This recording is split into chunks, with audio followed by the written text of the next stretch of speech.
관세음보살이 관음을 만나 아미타불이 되다. 우주의 첫 소리, 관음 명상. 열길 깊은 물에 빠졌을 때 보살의 명호를 외우면 물이 줄어들어 발목까지 내려오고, 뜨거운 물에 들어가면 차가운 물로 변한다는 1000개의 손과 1000개의 눈을 가진 천수천안의 관세음 보살이다. 그러한 보살이 소리법문을 만나고 깨달음을 얻는다. 그러고 보면 대세지 보살과 관세음 보살은 아미타불이 되기 위한 전 단계인 것 같다. 불교 신도들은 부처가 제일 높은 깨달음을 얻었다고 하지만 아미타불이 제일로 높고 관세음 보살과 대세지 보살이 그 다음 순서이고, 부처의 깨달음은 네 번째가 맞지 않나 싶다. 능엄경의 소리법문은 관세음보살이 깨달음을 얻은 고급 법문이다. 관음을 체험하지 못한 불교학자들의 대다수가 이명 또는 환청이라고 말하고 있다. 더욱이 그들은 이근원통의 상징적인 소리법문을 현실 속의 언어로 해석하는 것을 안타까워한다. 하지만 동양의학의 경혈의 존재도 눈에는 보이지 않지만 그것을 경험해 본 사람은 알 수 있듯이 관음도 체험한 이들만이 들을 수 있는 아주 특별한 것이다. 그러나 일반인들은 들을 수 없는 영적인 소리법문임에는 틀림없다. 직지심체 요결에 소뚜껑 두드리는 소리는 들리지 않지만 관음의 소리는 들린다는 귀종선사의 말씀이 귓전에 메아리 친다. 무심할 때 들리는 이 소리는 마음을 내려놓고 의식의 작용이 쉬고 멈출 때 나타나서 함이 없는 함으로 진행된다. 혼자 있을 때는 관음이 잘 들리지만 다른 사람과 공간에 같이 있으면 소리를 놓치게 된다. 정착이 되기 전 조용하고 혼자 있을 때 잘 들리는 관음이다. 그 소리는 대단히 민감하여 수행을 게을리하거나 혹은 영적인 치매를 겪는 경우에는 아무리 찾아도 들리지 않는다. 관음은 영적인 파장으로 육신의 귀가 들을 수 있는 소리가 아니다.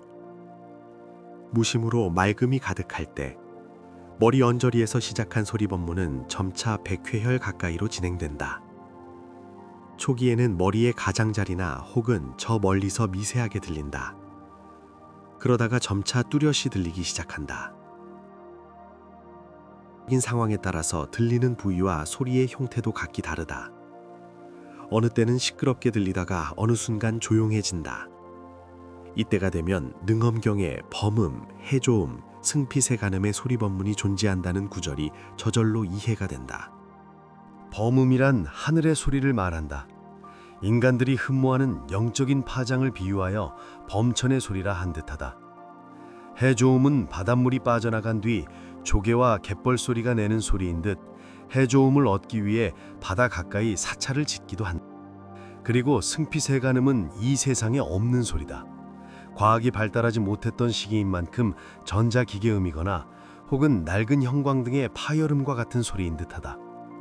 초기의 관음 수행자는 소리가 일정하게 들리는 것이 아니라 항상 변한다는 것을 체험한다. 능엄경과 법화경에도 관음의 존재에 대하여 말하며 종류를 언급하고 있다. 이 소리를 만나면 수행자는 업장의 사수로부터 해방되어 자유를 찾아 윤회의 굴레를 벗어날 수 있음을 의심하지 말라고 전해진다.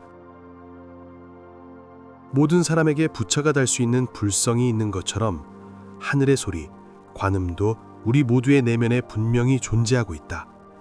단지 그것을 알 수 없는 이유는 우리의 육신과 영혼이 업장, 카르마로 오염되어 있기 때문이다. 수행을 통하여 육체와 영혼, 영육이 맑아지면 소리가 등장한다. 관음은 내가 필요한 때에 언제든지 나타나 육신을 최고리 컨디션으로 만든다.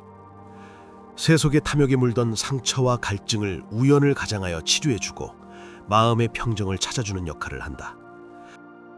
그리고 과로하여 감기, 몸살로 질병이 생기면 소리가 증폭되면서 나를 보호한다. 더욱이 수행이 일정한 수준에 이른 고급 수행자는 때때로 업장 소멸의 한가운데서 고통을 받기도 한다. 이때를 기다렸다는 듯이 관음이 기운을 크게 일으켜 수행자를 보호한다. 눈여겨보면 맑음 안에 관음이 가득하고 관음 안에 순수 기운이 존재한다. 소리법문인 관음은 백회의 계혈 이후 저절로 출현한다. 백회혈의 계혈 없는 관음은 아무런 법력을 나타내지 못하는 진동음에 불과하다. 이것은 소리법문을 전 세계에 전파하는 청의 무상사, 그를 추종하는 회원들 역시도 앞으로 나아가지 못하는 이유이기도 하다. 생명 존중 사상으로 무장하여 채식운동으로 나가지만 백회혈의 계혈 없이는 이마 앞에 제3의 눈, 인당혈을 계혈할 수가 없다. 수행은 생각을 한 곳으로 모으는 정신통일이 먼저다. 수식관 호흡으로 대체 효과를 얻고 정신이 통일되면 마음의 눈, 관법이 발달한다. 관법은 동양의학에서 주장하는 경혈을 계혈한다. 손바닥 노궁혈에서 뜨거움을 맛보이다가 두정의 백회혈에서는 차가움을 선사한다. 부처의 능력과 마왕의 능력은 같다고 전해진다. 마왕은 기수련의 최고봉인 백회혈도 그의 수족들은 차지할 수 있다. 그러나 제3의 눈은 마왕과 그의 수족인 빙의령을 보내도 막을 수 없다. 오히려 잠시 후면 백회혈을 차지하고 잠식한 마왕의 빙의령들은 모두를 포기한다. 하늘의 소리, 관음은 관세음 보살이 깨달음을 얻어서 아미타 부처님으로 변하는 위대한 법문이다. 앞서가는 스승의 영적인 눈, 영안에는 소리 법문의 등장은 칠생무지개가 뜨기도 하고 관세음 보살 화신이 목격되기도 한다.